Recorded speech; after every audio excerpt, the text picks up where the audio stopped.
guys, this is Comic Uno, and today I'm doing a topic video on top 3 comic books that got me angry. Yeah, I'm not gonna scream or anything, but they got me angry. The person who recommended this was Maclicious 2008. So if you want to go check out their channel in the description below, there'll be a link for their channel. And guys, if you have any recommendations, just tell me in the comments below, and if I answer them, that means in a couple of weeks, it'll either be on DarkAvengerINC or Comic Uno, because I double dose my topic videos. Usually for Comic Uno, I have them every Thursday with my comic book reviews, and for DarkAvengerINC, I have them every Sunday. But let's talk about my top 3 comic books that got me angry. I think we all have these comic books that you just want to rage about or just want to rip them up. And I think these comics are actually all Marvel. Very surprising, but they're all Marvel comic books. Let's do 3, 2, 1. That's how I usually do my order for these top lists type of thing. But let's talk about the third comic that got me angry. This is Astonishing X-Men issue 1, Giant Size. Yeah, this is when Kitty Pryde died. I mean, she still died a hero, I guess, but Kitty Pryde is my favorite character, well, second favorite character of all time. Yeah, I've been a Kitty Pryde fan for a really long time, and I remember when she died, I think I was just getting into comics again and reading them a lot, and I remember, I think I was in Universal, and I remember finding out, or I knew that she died, I wanted to read more Kitty Pryde, and they told me, it's like she died, so there's not a lot of Kitty Pryde comic books out, and I just got so depressed. No, but I was a little upset when she did die. I was very happy when she did come back, and the reason I didn't love the issue, because, like, I felt like, at that time, I think she was, gone for a couple of years, and I was like, is she ever coming back? Is this really how she's gonna die? So I didn't love the issue. It's just the way it happened. So yeah, it got me pretty angry for Kitty Pryde to die. Yeah. But number 2 is a recent comic book, which you could probably check out my review for, and that is Superior Spider-Man issue 9. And you're probably asking me, hey Kat, Comic Uno, why don't you hate, issue 700, or why don't you hate issue 1 of Superior Spider-Man? Now, I didn't mind when Superior Spider-Man became when Spider-Man became Dr. Octopus. I was like, hey, let's see what happens with this, arrogant Spider-Man, whatever, we turn back in a year. But then we get, we have this false hope of a Spider-Man staying alive, there's Phantom Spider-Man, Phantom Peter's like, yeah, he'll just go back to the body, everything will be back. No. So this is what happens in issue 9. So we get to see, big mind fight where Dr. Octopus vanishes Peter in the worst way. Because usually, we'll say, something bad happens. It'll be like, oh, we saw the comics in the past. No. In this issue, they're like laughing in your face saying, hey, Spider-Man's gone. Look, we're actually physically vanishing him away. It's like, the one thing that kind of annoyed me the most is that I didn't love Phantom Peter. I thought he was kind of annoying.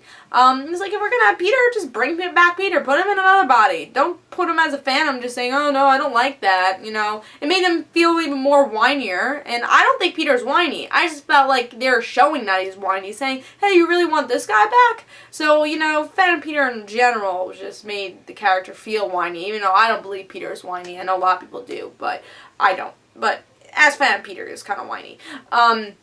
So yeah, physically vanishing everyone away, showing everything that happened, and say, yeah, that's nothing now. Peter can't come back. It's gone. There's no way of coming back. So I just got very angry at that. It's just like, yeah, I have the old comic books to read, but you really got to shove in her face. Why did you have Phantom Peter at all?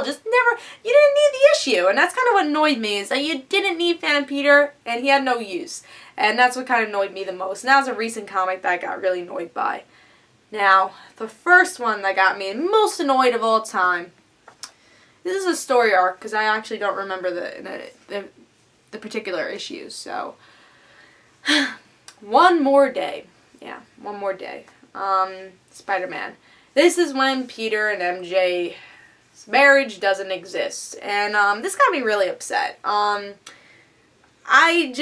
love the relationship of Mary Jane and Peter. It's kind of a Lois and Clark thing. It's like when you find out they're not even dating, or they're not together, it's like, really? And then you find out Lois and Clark are not together, and they're, mainstream fans are even more upset about that.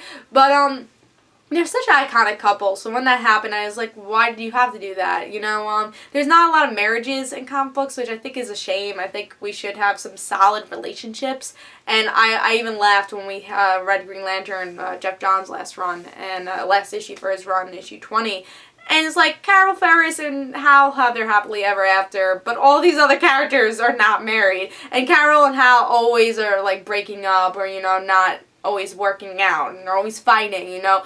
I love them as a couple, but they're not perfect. But then these perfect couples like Mary Jane and Peter or, you know, Lois and Clark, they're not together at all. And I just think that's hilarious. But it's kind of like a sarcastic joke, right, guys? But yeah, I just felt that One More Day was I felt like it wasn't needed, you know? I felt like Spider-Man and Mary Jane had such a solid relationship. I know a lot of people want, like, we want single Peter, we can relate to him. But why can't we have a married character? I mean, this is going to a whole another topic, but why aren't there solid relationships? In the world, there are solid relationships. People like each other. Why does every comic book relationship I mean, Derek could struggle, and I think they could have shown that. They could have shown that Mary Jane and Peter are having struggles. Every relationship does, but they could show them working on it.